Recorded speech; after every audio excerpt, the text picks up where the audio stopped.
ആ ചെറിയിൽ J C B മാന്തി തുടങ്ങിയിട്ടില്ലേ? കുഞ്ഞുട്ടിയെ J C B ഉണ്ട് പോയിലിരുന്ന് കാണുമ്പോൾ ഒന്ന് നോക്കുമ്പോൾ എന്താ സംഭവം അറിയങ്ങള്.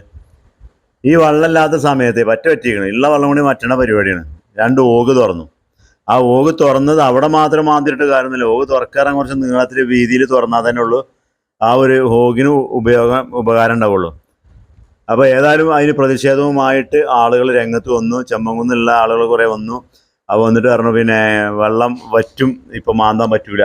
അപ്പോൾ രണ്ട് ഭാഗം ഏതായാലും തുറന്നു, ഓവ് തുറന്നു. അപ്പോൾ വീണ്ടും ഇതിപ്പോൾ എന്തോ വെച്ചാൽ ആ മഴ പോണ സമയത്തോടുകൂടി ആ വെള്ളം എല്ലാ സമയത്തൊരു മേലൊരു ബണ്ട് നിർമ്മാണം നടത്തിയിരുന്നുവെങ്കിൽ ഈ ഒരു വെള്ള പ്രശ്നം താൽക്കാലികം കുറച്ചും കൂടിയൊക്കെ നിന്നിരുന്നു. വെള്ളം വറ്റുന്നില്ലത് ഉറപ്പാണ്. കാരണം ഇല്ല, ജലനിധിൻ്റെ ടാങ്ക് ഫുള്ള് പുഴയിൽ കൂടിയാണ്. അത് വേറെ വശം. ഈ എത്ര ആളുകൾ ആശ്രയിക്കുന്ന കുടിവെള്ള പദ്ധതികളാണ്. അത് മറ്റൊരു വശം. ഏതായാലും സംഭവം രണ്ട് ഓകും മാന്തിയിട്ടു. അത് കഴിഞ്ഞിട്ട് പിന്നെന്താ ചെയ്യണ അറിയങ്ങൾ, നടുവിൽ പോയിങ്ങാണ്ട് ഒരു കുണ്ടുണ്ടാക്കിയിടുക. വെള്ളത്തിന് വേണ്ടിങ്ങാണ്ടേ, വെള്ളം കിട്ടാനാണ് പറഞ്ഞാൽ ഒരു കുണ്ടുണ്ടാക്കുന്നത് നടുവിൽ. അപ്പോൾ അതിപ്പോൾ ഒരു പ്രയോജനമില്ലാത്തൊരു പരിപാടിയായി. അതിപ്പോൾ ഈ പറഞ്ഞമാതിരി കാക്കകളും മറ്റും മറിച്ചൊക്കെ വരികയാണെങ്കിൽ കുളിച്ചും ചെയ്യാം.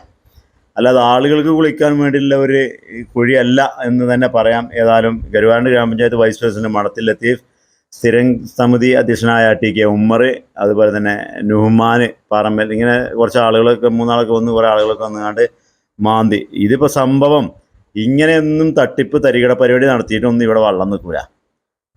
ഞങ്ങൾ ചെറിയൊരു കുഴിയെടുത്ത് ഏതായാലും നിർത്തിപ്പോയി. നാട്ടിലാകെ പ്രതിഷേധം ഉണ്ടായി, ഒച്ചയുമുണ്ടാക്കി നിർത്തിപ്പോയി. ഏതായാലും വല്ലാത്ത ജാതിയാണ്.